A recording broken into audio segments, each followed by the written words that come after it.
I'm coming home in hello. Naghanap siya.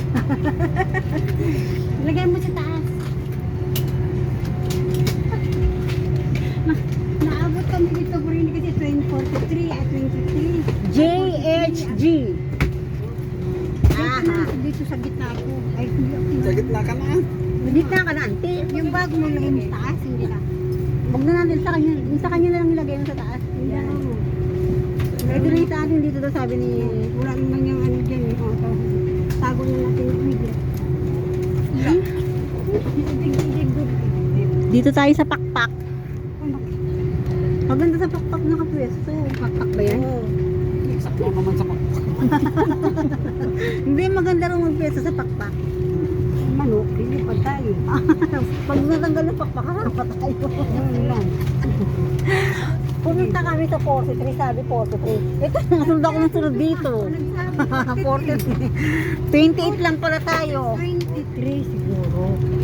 Magkamali lang. Ang dahil tayo ni Bin. Sure. Sorry, my dear. I'm coming home. Wala ko lang tindahan dito. May naglato? May nag-ano, hindi nabibigay din dyan. Kung gusto mo bumili, Mamigay? pwede rin. Mamigay lang. Ba't tignan mo yung ticket kung may libre tayo ng ano, kape? Kaya naman mo. Ticket. Alam ko pagka ano may libre. Walang libreng pool. Walang kubeta dito. Adun.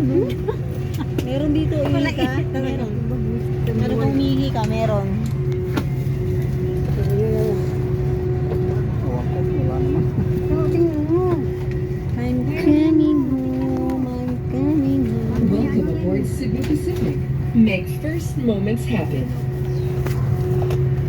Ladies and gentlemen, the aircraft is being refueled. As a safety precaution, please unfasten your seatbelt and put your seatbelt upright. Use of electronic devices, such as lights to stow your hand luggage properly under the seat or in the storage rooms above you.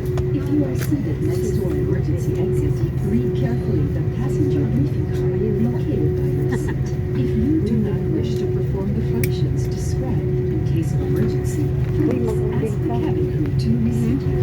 Dili, ay. Sa mga panauhin na paupo sa exit rows, basahin ko lamang ang passenger briefing Ano yung malalaman yung pag may sa binagbigay? inyong ay hindi niyo magagampanan ang mga panuntunan ng exit row ang ipagbigay alam sa inyong cabin crew sa kasama. Ladies and gentlemen, the aircraft is being refueled.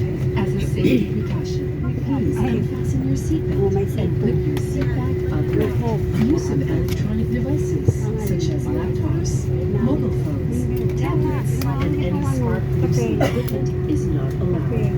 Smoking is strictly prohibited.